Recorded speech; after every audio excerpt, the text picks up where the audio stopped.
الحمد لله وكفى وسلام على عباده الذين اصطفى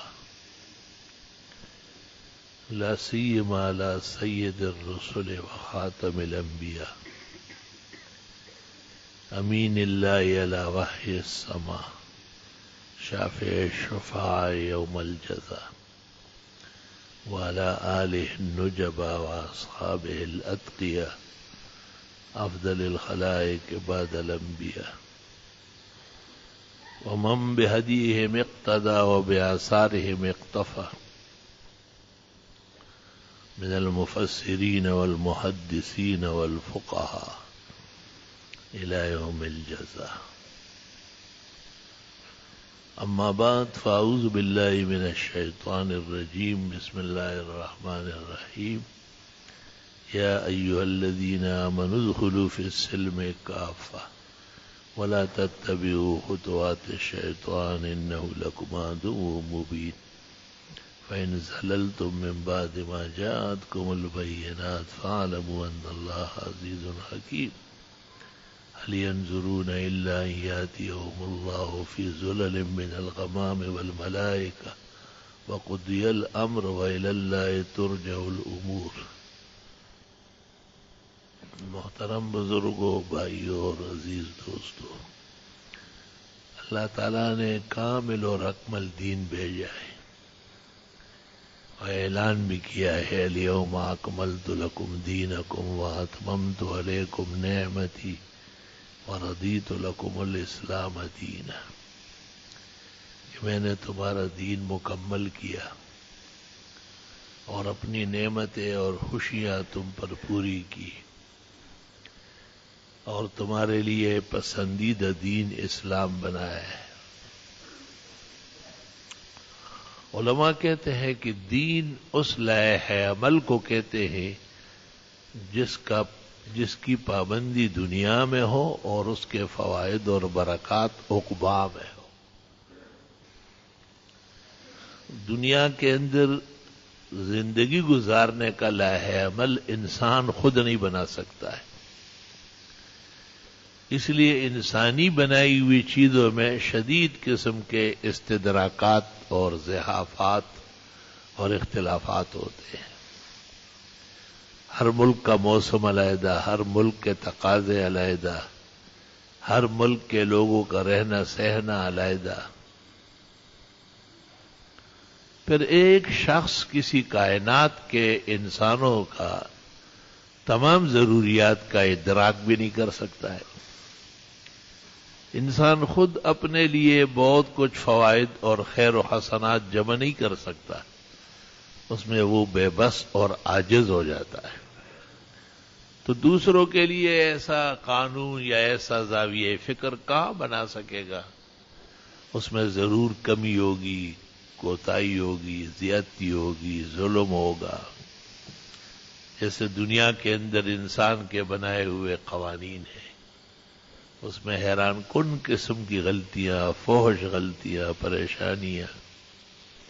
آئے دن کہتے ہیں کہ جی ایک قانون اور بنانا ہے، اور پھر مقننہ اور ان کے درمیان انتظامیہ میں تصادم، وہ سب آپ دیکھتے ہیں، لیکن دیکھنے اور دیکھنے میں بھی بڑا فرق ہے۔ ایک مبصر ایک قوانین اور لائحہ عمل کا جاننے والا اور نظر سے دیکھتا ہے، اور ایک عام شخص جو عام زندگی گزارتا ہے وہ اتنا گہرا اور استغراق کی نظر نہیں رکھتا ہے۔ قرآن کریم میں اللہ نے اس لیے کہا ہے فَلْيَدَّبِّرُوا آیَاتِهِ، ان لوگوں کو سوچنا چاہیے قرآن کے مضامین میں۔ افلا يتدبرون القرآن، یہ قرآن شریف میں سوچ نہیں رکھتے ہیں؟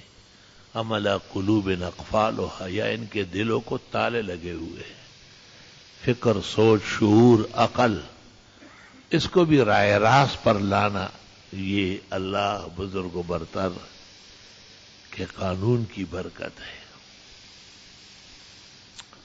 لا الہ الا اللہ وحدہ لا شریک لہ۔ یہ بات اس لیے کہی گئی کہ میں نے تمہارا دین مکمل کیا، کہ اس سے پہلے جو انبیاء آئے ہیں تو ایک نے دوسرے کی اور تیسرے نے دوسرے کی ضرورت پوری کی ہے۔ عیسیٰ علیہ السلام کے متعلق قرآن کریم میں ہے کہ وَلِأُحِلَّ لَكُمْ بَعْضَ الَّذِي حُرِّمَ عَلَيْكُمْ، بعض محرمات کو حلال کرنا چاہتا ہوں۔ تو ظاہر ہے کہ بعض محللات کو حرام بھی کرنا چاہوں گا۔ یہ گویا سابقہ توریت میں یا زبور میں بعض چیزوں کی کمی رہ گئی تھی، اس لیے قرآن کریم کے بارے میں اللہ کہتے ہیں تفصیلا لکل شیء، ہر چیز کی ضروری تفصیل ہے، وتبیانہ، اور بہت خاطر خواہ بیان ہے۔ دنیا میں بہت خوشیاں مل سکتی ہے، انسان پیدا ہوا، جوان ہوا، اپنے پیروں پر کھڑا ہوا، اس نے کمایا، اس نے بڑے ایجادات کیے، یہ سب خوشیاں ہیں۔ خوشی خوشی میں بھی فرق ہے۔ گھر میں مرغی کے چوزے نکل آتے ہیں تو گھر کے بچے بہت خوش ہوتے ہیں۔ کہیں بکری، گائے، بھینس بھی آئے تو پالنہار خوش ہوتے ہیں۔ لیکن اس خوشی کو اسلام نے کوئی اہمیت نہیں دی، اس کے لیے کوئی رسم نہیں رکھا۔ لیکن جب انسان اور مسلمان کے ہاں بچہ پیدا ہو جائے یا بچی پیدا ہو جائے تو اس کے لیے رسوم مقرر کیے، خوشی کے آداب بتا دیے۔ انسان کے لیے ہی سارا جہان ہے، انسان کے لیے ہی آسمان و زمین ہے، تو قدر و قیمت اور منزلت جو اللہ نے دی ہے وہ انسان کو دی ہے۔ وَلَقَدْ كَرَّمْنَا بَنِي آدم، مطلق انسان واجب التکریم ہے۔ اللہ رب العالمین نے اس کو انسانیت سے سرفراز کیا ہے۔ الرحمن علم القرآن خلق الانسان علمہ البیان۔ پھر اس انسانیت کو سمجھنا ہے اللہ کی مہربانی۔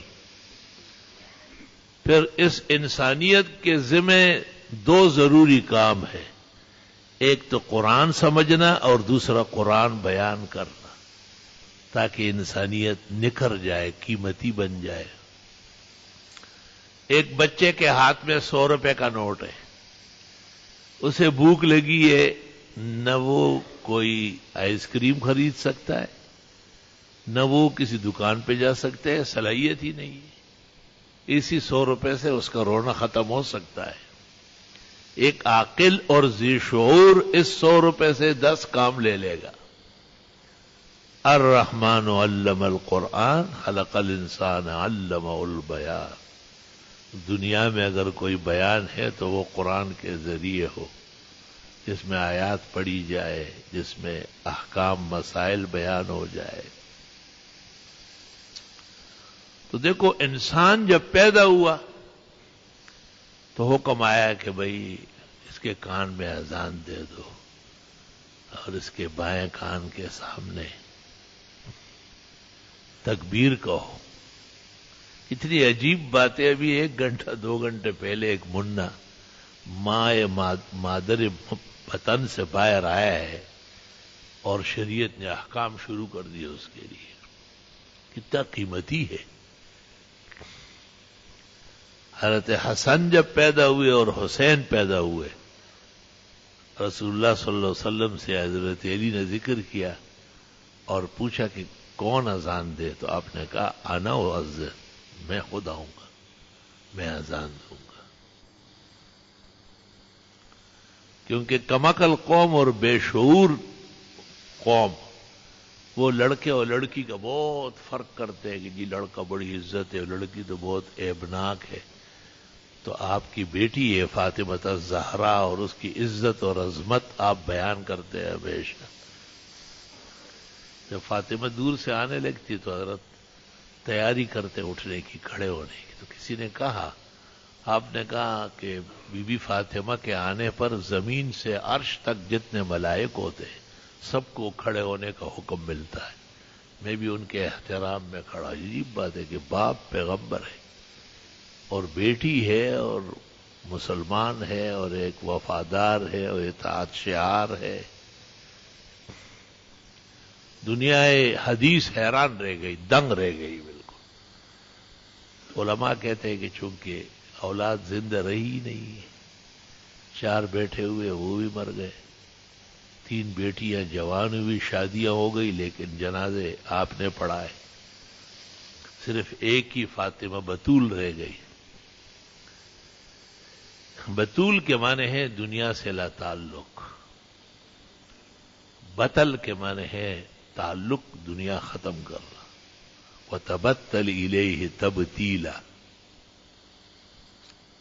شیخ الاسلام شیخ العرب والعجم، صدر المدرسین دارالعلوم دیوبند، حضرت اقدس مولانا حسین احمد صاحب مدنی اعلی اللہ مقامہ، وہ وتبتل الیہ تبتیلا کا معنی شعر میں کرتے تھے کہ بابا سب سے رشتہ توڑ اور صرف حق سے رشتہ جوڑ، ادھر ادھر کی باتیں اور رشتے کمزور ہیں، یہ ختم ہو جائیں گے۔ ایک رشتہ ایسا ہے جو دنیا و آخرت دونوں میں بڑا جاندار ہے، اور وہ اللہ رب العالمین، اللہ کے رسول، اللہ کے دین کی جو رسی ہے، اس کو مضبوطی سے تھامنا ہے۔ اب عجیب بات ہے کہ 15ویں صدی ہے، لیکن عمل کے لیے جو مسائل ہیں ان کی بہت کمی ہے۔ مثلا یہ لوگوں کو پتہ نہیں ہے کہ بچے کے کان میں آسان فجر دینی ہے، گوئی سے بھی اذان دے دیتا ہے۔ میں نے کہا اس لیے تو فجر میں رش بہت ہوتا ہے آپ کے یہاں، آپ نے اس کے کان میں کہا ہی نہیں الصلاۃ خیر من النوم، تو وہ سب کچھ کرتا ہے۔ میرے پاس ایک آدمی آتا ہے بہت پریشان، آنسو گراتا ہے۔ میں نے کہا آپ نے مگرمچھ دیکھا ہے روتے ہوئے؟ ہاں اس کے ایسے آنسو۔ میں نے کہا مجھے مگرمچھ ہی لگ رہا ہے آپ۔ کہنے لگے جی یہ کیوں؟ میں نے کہا اس لیے فجر پڑی ہے۔ نہیں فجر تو رہ جاتی۔ میں نے کہا دیکھو اس کے منہ کو جو پرائمری کا بچہ ہو، وہ تو نواسوں کا ہو چکا ہے۔ مجھے یقین تھا کہ فجر پڑنے والا ایسے آنسو سے دنیا میں نہیں روئے گا، نہ آخرت میں روئے گا، روئے گا تو اللہ کی محبت میں روئے گا۔ یہ تمام کے تمام آفات اور لعنتیں جو برس رہی ہے، اللہ کے دین کا مذاق اڑانا۔ یہاں تک کہ ایک عالم کو سنا گیا تھا کہ وہ صرف 4 نمازوں کا بیان کرتا ہے، ظہر لوگوں اچھی پڑھو، یہ عصر مغرب عشاء۔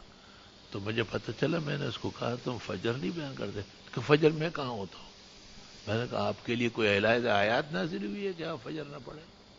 آپ فجر نہیں پڑھ سکتے تو امامت چھوڑ دیں، تجھے شرم کرنا چاہیے۔ اللہ کا دن جو شروع ہوتا ہے مسلم کا، وہ فجر کی نماز سے۔ ابھی سورج نکلا نہیں ہے، صرف سورج نکلنے کی آمد ہے، اور وقت الصباح اور وقت الفجر شروع ہو گیا، اور 4 دانگ عالم میں مؤذنین کہتے ہیں الصلاۃ خیر من النوم۔ وہ لوگوں نیند رہنے دو نا، نماز پڑھنے کی چیز ہے۔ نیند تو صف سے نکال دے گی آپ کو۔ حدیث میں ہے نیند جو ہے یہ موت کی بہن ہے، النوم اخو الموت۔ بلکہ بعض صورتوں میں نیند زیادہ خطرناک ہے۔ ایک آدمی سویا ہوا ہے، آپ اس کو السلام علیکم نہیں کرتے، لیکن ایک قبر سے مسلم کی آپ گزرتے ہیں تو آپ کہتے ہیں السلام علیکم یا اہل القبور۔ دیکھو یہاں مقبور کے لیے احکام ہے، لیکن نائم کے کوئی احکام نہیں، بالکل فضول ہے، ساری انسانیت ایک طرف ہو جاتی ہے۔ بھئی نیند تو کھانے پینے کی طرح ایک ضرورت ہے، پیشاب پاخانے کی طرح، وہ کوئی اس کی کثرت تھوڑا مقصود ہے۔ امام ابراہیم النخعی جو امام ابو حنیفہ کے بھی استاذ تھے، ان کے استاذوں کے بھی استاذ تھے، وہ قیام اللیل و تہجد میں دعا کرتے تھے اللہم اقلل نومتی، خدائے میری نیند کم کر دے، ہوا اکثر عبادتی، اور اس کی جگہ عبادت بڑھا دے۔ توبہ، آدمی ایک مسئلے میں لگ جاتا ہے، دوسرے 10 رہ جاتے، کیا کرے آدمی؟ بخاری شریف میں ہے کہ جب آدمی سو جاتا ہے تو شیطان آتا ہے اور اس کے سر اور چہرے پر علی قافیۃ راسہ 3 گرے لگاتا ہے، جیسے دم کرنے والے نا ایسا کر کے ایک شخص ایک تار دم کر رہا تھا، میں نے کہا کیا ہے؟ کہتے اس کو گھٹ کہتے ہیں جی۔ میں نے کہا گھٹ کہتے ہیں اس کو، اس کا کیا ہوگا؟ کہنا اس سے ٹھیک ہو جائے گا۔ میں نے قرآن شریف پڑھا ہے آپ نے؟ رسول اللہ صلی اللہ علیہ وسلم کے بارے میں اللہ فرماتے وَيَضَعُ عَنْهُمْ إِسْرَهُمْ وَالْأَغْلَالَ الَّتِي كَانَتْ عَلَيْهِمْ، وہ جو تار باندھتے تھے اور رنجیروں میں جھگڑے ہوئے تھے، اس کے اتارنے والا نبی ہے۔ آپ امتی ہو کر دوبارہ تار باندھ رہے، خیر تو ہے؟ آپ کوئی نبی سے نبوت میں شراکت رکھتے ہیں کیا کہ وہ کہے لیکن میں نہیں، اس کے خلاف حول ولا قوت الا باللہ۔ دو صورتیں ہیں، ایک دعا ہے اور ایک دم ہے۔ کلمات پڑھے اور آپ کہے یا اللہ اس کو شفا دے، اور قریب ہو تو آپ دم بھی کر لیں۔ بلکہ دم کے بارے میں بخاری کی ایک حدیث میں کہ زمین سے آسمانوں تک بھی پہنچتا ہے، قبور میں اجساد متاثر ہو جائے گی اور آسمان میں ارواح ہے وہ بھی خوشگوار ہو جائے گی۔ باقی یہ داغے دم کرنا اور تعویذ لکھنا اور یہ سب کمزور باتیں۔ ایک شخص کے گلے میں داغا دیکھا تو آپ نے پوچھا کہ تم ابھی تک ایمان نہیں لائے؟ کہا حضرت میں تو فلاں غزا سے واپسی پر ایمان لایا۔ آپ نے کہا میں تو تم سے داغے اور زنجیر اتارنے آیا تھا کہ تم نے پھر داغا اور زنجیر کیسے باندھا ہے؟ اب لوگوں کے ہاتھوں میں دیکھو کالے دھاگے بندھے ہوئے، لوگوں کے گلے میں دیکھو کالے دو۔ دنیا بھر کے ایک مناظر تھا بہت بڑا ہمارا، اس کا گلا جو ہے نا دیکھے تو تعویذات، یہ لاہور والے بابا نے، یہ پنڈی والے بابا نے۔ میں نے کہا بابو بابڑوں کو رہنے دو، ایک قرآن کو مان لو، ایمان صحیح کرو، اس سے کچھ بھی نہیں ہوگا۔ اس حدیث شریف میں ہے جب آدمی بندوں پر توکل کرے، اللہ تعالیٰ فرشتوں سے کہتے ہیں اس کا نام یہاں سے باہر نکالو، یہ میرا بندہ ہے ہی نہیں، اس کو بندوں کی بندگی کرنے دو۔ لا الہ الا اللہ وحدہ لا شریک لہ۔ ہاں ہاں، توبہ توبہ، کیا گرام وقت ہے، کیا مشکلات ہیں۔ اللہ فرماتے الیوم اکملت لکم، میں نے تمہارا دین مکمل کیا ہے۔ یہ زنجیریں اور داغے اور اکو بکو سندر بکو لڑا رہا ہے، استغفر اللہ۔ یہاں ایک نوجوان آتا تھا، بڑی محبت کرتا تھا، بڑی پیار سے ملتا تھا اور صفوں میں بھی آتا تھا۔ اچانک ایک دن میرا ہاتھ اس کے بازو کو لگا تو بازو پہ کوئی چیز بندھی ہوئی، میں نے یہ کیا ہے؟ کہ یہ تعویذ ہے۔ تعویذ میں کیا ہے؟ کہ شیر پنجہ ہے۔ اچھا شیر کہاں ہے؟ کہ شیر تو مر گیا ہوگا۔ تو میں نے کہا جو مردار ہو چکا ہے اس کے پنجے بکھر گئے، اس میں سے آپ میں ہمت آ جائے گی؟ اتنی غلط بات ہے۔ حدیث شریف میں ہر نماز کے ساتھ مومن مسلم آیت الکرسی پڑھے، ساری طاقت توانائی۔ ایک حدیث بخاری میں ہے زمین سے آسمان تک لوہے کا قلعہ بن جائے گا فولاد کا، نہ جن اثر کرے گا اور نہ انسان۔ ایسی بہترین چیز ہے آیت الکرسی۔ تو دیکھو جن کاموں سے خدا بھی خوش ہوتا ہے، پیغمبر نے بھی حکم دیا ہے، امت کو تعلیم بھی دی، اس کی طرح توجہ کم ہے۔ تو میں نے کہا کہ مجھے دے دو، یہ میں ذرا دیکھ لوں، رکھ کے چلا گیا۔ میں کھول دیا اس کو، یقین کر لے کہ وہ گیدڑ کا پنجہ نکلا، ناخن نکلا۔ اور میں باقاعدہ اس زمانے میں ایسا فارغ تھا اور ایسی فرصت تھی کہ عجائب گھر اور چڑیا گھر گیا، ان سے میں نے کہا یہ کیا چیز ہے؟ انہوں نے کہا گیدڑ کا ناخن ہے۔ پھر ایک اور جگہ گیا، انہوں نے بھی پالے ہوئے تھے، ان کے یہاں 10-12 شیر پنجروں میں تھے۔ ایک ہمارا باچا خان تھا صدر میں، سب سے پہلے اس نے کہا کہ یہ گیدڑ کا ناخن ہے۔ لوگوں کے ساتھ کیسے مذاق کیا جا رہا،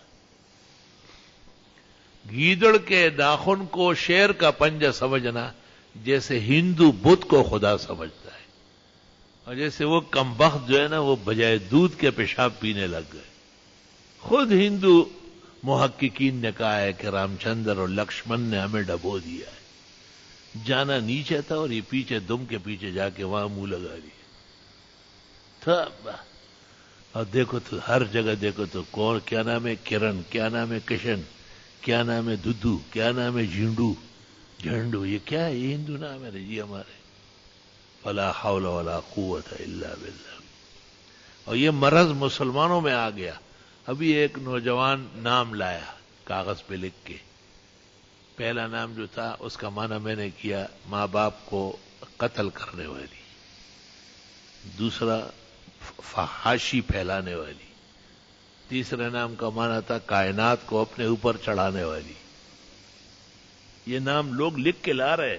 دوسرا کوئی مولوی ہوگا نا، کوئی سی بات نہیں رکھا، آپ رکھ سکتے ہو، جان چھوٹ گئے. وہ یہاں ایک آدمی تھا، وہ کسی ایسے وقت میں آیا کہ میں بہت ناراض تھا کسی پر. اس نے کہا جی مجھے بہت ضروری پوچھنا ہے. کیا پوچھنا ہے؟ کہا بیٹا ہوا ہے. میں نے کہا جہنم نام رکھو. کیونکہ یہ بیوقوف پوچھتے ہیں نا کہ قرآن میں ہونا چاہیے، تو قرآن میں تو جہنم ہے. پھر کسی دن آیا تو اسی طرح پھر میں نے اس کو غصہ کیا تو کہا جی پہلے والا نام پر بھی اعتراض ہے. کس نے رکھا ہے؟ کہا آپ نے. لا حول ولا قوت. یعنی یہ بھی نہیں سمجھتے کہ یہ وقت پوچھنے کا ہے، یہ وقت پوچھنے کا نہیں ہے. دوسرے اچھے وقت میں آ جائے. لا الہ الا اللہ. توبہ. ایک بزرگ عالم نے اپنے بیٹے کا نام رکھا تھا حارث. بہت اچھے عالم، میرے بھی استاد رہے تھے. کسی دن میں نے کہا کہ حارث نام تو شیطان کا ہے، ترمذی کتاب التفسیر میں. تو ایک شخص نے ان کو بتایا. وہ بہت غصے ہوئے. چھوڑو یار، وہ چھوٹا مولوی ہوتا ہے، ایسے ہی نہیں سمجھتا ہے. وہ میرے پاس آیا. میں نے کہا بات آپ نے خود چھیڑی ہے نا، تو آپ کو غیرت ایمان کا تقاضا ہے. یہ تفسیر میں نے شیخ الہند کی اٹھا کر کے ان کے ہاتھ میں دی، اور اس میں سورۃ اعراف میں نے نکالا کہ شیخ الاسلام پاکستان کے بانی مولانا شبیر احمد صاحب عثمانی لکھتے ہیں کہ حارث نام شیطان کا تھا. ارے یہ اردو ہے، دیکھو. میں نے کہی لے جاؤ. پہلے پوچھو کہ شبیر احمد صاحب بھی ان کی طرح چھوٹا سا مولوی ہے یا بڑا ہے؟ انہوں نے کہا نہیں، وہ تو ہمارے حضرت بنوری کے بھی استاذ تھے، مفتی شفیع کے بھی استاذ تھے، احتشام الحق کے بھی استاذ تھے، تو بہت بڑے عالم تھے. کہ یہ فوائد ان کے گجیا ہے ان کے. کہ وہ بھی لکھ رہے ہیں کہ حارث نام شیطان کا. ارے یار تم لڑانے کے لیے آئے ہو یہاں کے، پھر وہاں بس جھاڑ دیا اس کو زبردست طریقے. میں نے کہا دیکھو بات جب ٹھکانے لگے گی نا تو پتہ چل جائے گا کہ سواد و دواد میں کیا فرق. فلا حول ولا قوت الا باللہ.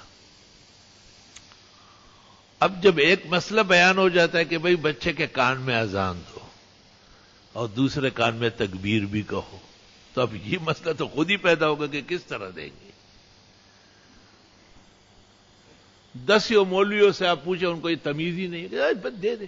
وہ کس طرح دے؟ اسلامی طریقہ نہیں ہے. اسلامی طریقہ یہ جس طرح ہم نماز پڑھتے ہیں اور ہم کھڑے ہوتے ہیں، یا ہمارا مؤذن جو اذان دیتا ہے قبلہ رخ ہوتا ہے الحمدللہ. تو چھوٹے منڈے کو جو ابھی 1 گھنٹہ پہلے پیدا ہوا ہے اس کو قبلے کی طرف ٹانگے کرو، جیسے بیمار نماز پڑھتا ہے. تھوڑا سا سر اوپر کرو. اب اس کے دائیں کان کے سیدھ میں کہیں ایسا نہ ہو کہ اس میں گگشتو مارے، غریب کا سر پاڑ دے. اس کے قریب میں آپ اللہ اکبر اللہ اکبر اللہ اکبر اللہ اکبر ایک ایک کلمہ اذان کا. اشہد ان لا الہ الا اللہ اشہد ان لا الہ الا اللہ اشہد ان محمد رسول اللہ. یہ بھی ایک ایک کلمہ ہے. اشہد ان محمد رسول اللہ. فتاوی عالمگیری میں لکھا ہے کہ حی علی الصلاۃ اور اذان دیتے وقت انگلیاں کانوں میں ٹھونس ہے اس طرح، بالکل باقاعدہ اذان ہے، کوئی گپ شپ نہیں ہے. بچہ رکھا ہوگا یا کسی نے پکڑا ہوگا اور آپ قبلہ رخ کھڑے ہوں گے، انگلیاں کانوں میں ٹھونسیں گے. حی علی الصلاۃ اور حی علی الفلاح پر دائیں بائیں مڑیں گے، اور اس کے بعد الصلاۃ خیر من النوم الصلاۃ خیر من النوم. جب تکبیر کہیں گے تو اس میں کہیں گے قد قامت الصلاۃ قد قامت الصلاۃ.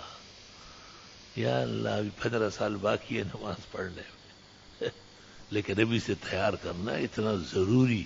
اور زبردست چیز ہے نماز. علماء نے عجیب بات لکھی ہے کہ چھوٹا سا منڈا پیدا ہوا تو اس کو اذان اور اقامت کرائی جاتی ہے. تو اس کو تو کلمہ پڑھانا تھا، سنانا تھا، تو کہتے اذان خلاصہ ہے تمام اسلام کا. اس لیے 5 نمازوں کے لیے اذان ضروری اور اقامت بھی. آتے ہوئے اذان ہو، جاتے ہوئے نماز ہو، اتنی سے فرصت کے لیے آئے چلے گئے. علماء نے لکھا ہے کہ یہ اذان و اقامت اصل میں اس نماز کے لیے ہے جو یہ مرے یا کوئی مرے اور جنازہ پڑھا جاتا ہے. اس لیے جنازے کے احکام اذان و اقامت میں نہیں ہے، وہ تو ہو چکی ہے جب بچہ پیدا ہوا. اب دیکھو، اب اس کے یہ ایک دینی مرحلہ ہے بالکل. دوسرا ایک مرحلہ رکھ لیا کہ اس کی تحنیک کی جائے، یعنی اس کو گٹھی دی جائے کسی صاف آدمی سے، پاک آدمی سے، جو نمازی ہو، دیندار ہو. علماء کہتے ہیں کہ لڑکے کو خاتون گٹھی نہ دے، عورتوں والی خصلتیں آ جائے گی. اور لڑکی کو مرد گٹھی نہ دے، آسان بھی مرد دے، عورت نہ دے. ایک بچہ پیدا ہوا تھا، ایک ڈاکٹر صاحب نے کہا میں نے اذان اقامت کہی. میں نے کیوں، مرد ختم ہو گئے تھے پاکستان میں کیا؟ تو ہر چیز پر قبضہ ہو رہا ہے. وہ اذان و اقامت بھی مولویوں سے چھین رہا ہے. خصلتیں بدلتی ہے، خصلتیں. مہاجرین جب ہجرت کر کے مدینہ آئے تو کچھ مدت تک تکوینی طور پر ان میں ولادت نہیں تھی. پہلا بچہ جو پیدا ہوا عبداللہ ابن زبیر تھا. حضرت زبیر رضی اللہ عنہ حضرت اسماء بی بی کا بیٹا. بہت زیادہ اہل مدینہ خوش ہوئے. عبداللہ ابن زبیر کے کان میں اذان اور اقامت تو حضرت زبیر نے کی، لیکن حضرت زبیر عبداللہ اپنے بچے کو لے کے حضرت کی خدمت میں، حضرت نے نام تجویز کیا کہ عبداللہ ٹھیک ہے. اور آپ نے کھجور منہ میں نرم کر کے شہادت کی انگلی سے بسم اللہ پڑھ کر اس کے منہ میں وہ کھجور کا ریلا دے دیا 2-3 دفعہ. اور دعا کی جاتی ہے کہ اللہ مبارک فی عمری و علمہ و عملہ وجعلہ قرۃ لعین ابویہ فی الدنیا والآخرہ. خدا اس کی عمر میں برکت دے، علم و عمل میں، اور ماں باپ کے لیے آنکھوں کی ٹھنڈک بنائے. علماء کہتے ہیں کہ اس کا اثر یہ ہوا کہ عبداللہ ابن زبیر بہت زیادہ عابد زاہد تھے. اللہ اکبر. کہتے ہیں نماز کی نیت جب باندھ لیتے تھے نا تو ایسا لگتا ہے کہ کوئی درخت یا دیوار کھڑی ہے. ہلتے جلتے بالکل نہیں تھے. پورا قرآن ایک رکعت میں پڑھ لیتے تھے. بعد میں کہتے تھے کہ وہ فلاں جگہ جانا تھا، وہاں کا مجھے معلوم نہیں ہوا. نیت باندھنے کے بعد مجھے پتہ نہیں چلتا. اور پوری زندگی ایک غلط بات اور ایک دروغ بات زبان پر نہیں آئی، کیونکہ اس میں نبی نے اپنا رال دیا ہوا ہے، اٹھی دیجیے. حضرت معاویہ رضی اللہ تعالیٰ عنہ جب فوت ہو رہے تھے تو اپنے بیٹے یزید کو کہا کہ 2 آدمی مقابلے پر اتریں گے، ایک عبداللہ ابن زبیر، اور اس سے پڑ جاؤ گے، وہ اس سے نہیں جیتو گے، اور دوسرے حسین. اور حسین کے بارے میں کہا تو کچھ دیر خاموش رہے. ایسا لگ رہا جیسے حضرت معاویہ رو رہے. پھر کہا کہ اگر تجھے اس پر تسلط حاصل ہوا تو ان کے نانا جان کا خیال رکھنا، اللہ کے رسول اور نبی کی اولاد ہے. وہی ہوا. عبداللہ ابن زبیر کے مقابلے میں یزیدی لشکر ناکام ہوا، پٹ گیا. دور تک عبداللہ ابن زبیر کے فوجیوں نے پٹایا، لیکن حضرت حسین رضی اللہ تعالیٰ عنہ ان سے ایک اجتہادی غلطی ہو گئی اور انہوں نے مدینہ چھوڑ کے کوفہ چلے گئے. جاتے وقت عبداللہ ابن عباس اور بڑے بڑے لوگوں نے منع کیا کہ پرائے ملک میں کہاں جہاد ہوتے ہیں، یہی رہو، سب دنیا آپ کے ساتھ ہے. بہرحال ایک تدبیر تھی جو اسباب کے درجے میں کامیاب نہیں تھی. ان کی نیتیں اور عزائم تو بلند و برتر تھے، اور جب موقع مل گیا یزید کو تو اس نے باپ کی وصیت بھول دی، خیال تو نہیں رکھا. سر کٹوانے کی ضرورت کیا تھی؟ پورا ایک فتنہ قیامت تک اس نام پہ گڑا ہو. ظلم یقیناً ہوا ہے. شیخ الاسلام بھی کہتے ہیں منہاج السنہ میں، والحق ان الحسین قتل مظلوما، حق یہ کہ حسین کے ساتھ ظلم ہوا. اللہ. تو عبداللہ ابن زبیر میں یہ بھی ایک عجیب بات تھی کہ چونکہ رسول اکرم صلی اللہ علیہ وسلم نے خود تحنیک فرمائی تو اس پر تحنیک کا اثر بہت زیادہ ہوا ہے. اللہ اکبر و کبیرہ. ایک آدمی کا بیٹا کوئٹہ میں پیدا ہوا ہے، ایسے سادہ لوگ، وہ میرے پاس لے آئے کہ اس کی گٹھی دے. میں نے کہا خدا کے بندے پناہ مانگو ہر جہنم سے اور ہر شر سے اور ہر آگ سے اور شعلے. یہ کیا کر رہا ہو؟ ظلم کر رہے ہو بچے. ہم خود اپنے اخلاق سے بیزار ہیں. اس نے کہا بس ایسا ایک اور چاہیے. میں نے بہت منع کیا. میں نے کہا یہاں اچھے لوگ ہیں، ہمارے مزمل ہے، منصور ہے، محمد انور شاہ، ماشاء اللہ لا قوت الا باللہ. لیکن اس نے کہا نہیں، بس اس کو کانٹا بنانا ہے. میں نے اس کو گٹھی دی اور بہت دعائیں مانگی، بہت آیتیں پڑھی کہ اللہ اچھی خصلت ہے اس کو نصیب ہو اور برائیاں نہ آئے، اور یا اللہ ان کے گمان و عقیدت کو اپنی بارگاہ اقدس میں قبول فرمائے. لیکن میں نے ایک دن پوچھا کہ کیا حال ہے اس بچے کا؟ کہا جو کوئی چیز مانگتے ہیں تو ایسا کرتا ہے کہ دیتے ہیں نہیں. میں نے کہا میں تو پہلے ہی کہہ چکا تھا کہ پناہ مانگو، پناہ غواڑ لدوزخاہم لگرمہم لیا ہم نعمان نصیب فرما. مطلب یہ کہ یہ کوئی گپ شپ نہیں ہے، یہ حقیقت ہے کہ گٹھی کا اثر ہوگا. یہاں ایک شخص محلے میں رہتا تھا، اس کے بیٹے کی شادی ہو گئی. میں آپ کو بتاؤں قصہ، دیکھو ان کے کچھ عزیز ہوں گے، معافی چاہتا ہوں بہت آداب کے ساتھ. تو ایک دن فجر پڑھانے کے لیے میں آ رہا تھا تو میں نے کونے میں محسوس کیا وہ 5ویں چھٹی صف میں بیٹھا ہوا تھا. کہ میں اس کے پیچھے آیا، میں نے کہا اٹھو. جب اٹھ گیا تو کپڑے جو پہنے تھے وہ گھر والی کے تھے. گریبان سے پکڑا، ایک دو چھانٹے کس کے رکھے. میں نے کہا مرد کے تمہارے بھائی والد کے نہیں تھے جو؟ تو ان کے والد اور بھائی دونوں صف میں یہاں تھے. انہوں نے کہا اس دن کے انتظار ہم کر رہے تھے کہ یہ تب ہی سیدھا ہوگا جو یہ آپ کے تھپڑ کھا لینا. تو کہا اس کو بیوی سے بہت زیادہ محبت ہے، کبھی وہ اس کے کپڑے پہن لیتی ہے، کبھی یہ ان کا یہ دیکھو. تو بخدا بیان کرتے ہوئے بھی آدمی کو شرم آتی ہے. تو میں نے پوچھا کہ اس کو گٹھی کس نے دی ہے؟ تو انہوں نے کہا اس کو ایک خالہ نے گٹھی دی. دیکھے ذرا، لا الہ الا اللہ. اور ایک خاتون یہاں آئی، اس زمانے میں تفسیر کا درس ہو رہا تھا، مولانا صبا احسن مرحوم سامنے بیٹھتے تھے. تو لاؤڈ اسپیکر لوگ کہتے ذرا کھولو ہم سنتے ہیں، کم بھی پریشان ہوتے ہیں بہت. تو وہ انہوں نے کہا کہ نہیں لاؤڈ اسپیکر بند کرو.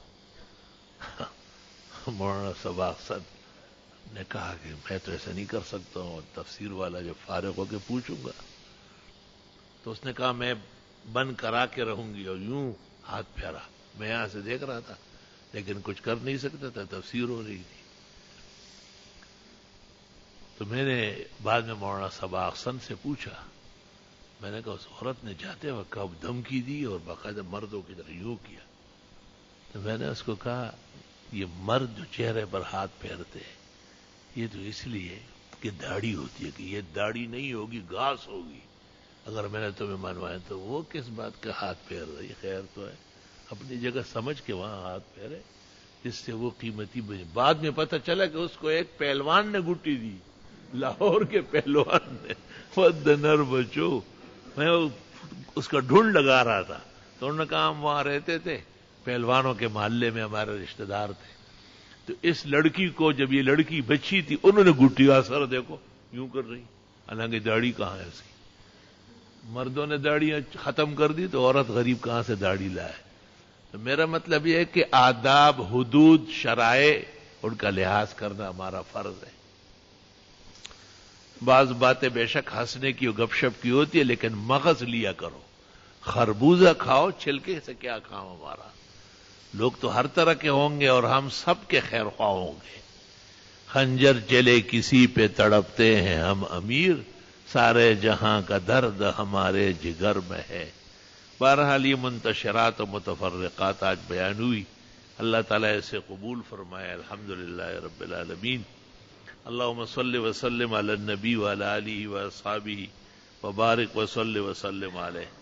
اللہم انا نسألک العفو والعافیہ فی الدنیا والآخرہ. اللہم انا نعوذ بک من جمیع المحن والفتن ما ظہر منها وما بطن. ربنا لا تؤاخذنا ان نسینا واخطأنا. ربنا ولا تحمل علينا إصرا كما حملته على الذين من قبلنا. ربنا ولا تحملنا ما لا طاقة لنا به واعف عنا واغفر لنا وارحمنا أنت مولانا فانصرنا على القوم الكافرين. اللهم انصر الإسلام والمسلمين.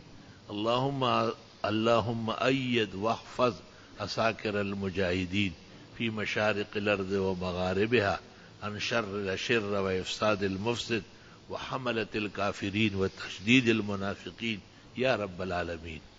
اللهم حلل مشكلاتنا واقض حاجاتنا وادفع عنا بلياتنا واسمع دعواتنا واشف مرضانا واغفر لموتانا إنك سميع الدعاء.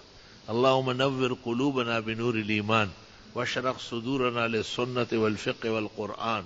يا الله يا رحمن يا عزيز يا غفار يا حنان يا منان. فالله خير حافظا وهو أرحم الراحمين. ما شاء الله لا قوة إلا بالله. سبحان ربك رب العزة عما يصفون وسلام على المرسلين والحمد لله رب العالمين. ہمارے جامعہ کے استاذ اور ناظم مولانا سہیل صاحب کچھ علیل ہے اور بخار ہے اور وہ شدت اختیار کرتا ہے. دعا فرمائے اللہ تعالیٰ انہیں صحت دے، شفا دے. اللهم اشف عبدك وابن عبدك وابن امتك. اللهم لا شافع الا انت ولا شفاء الا عنك شفاء لا يغادر سقما. اللهم قد قلت وقولك الحق وننزل من القرآن ما هو شفاء ورحمة للمؤمنين.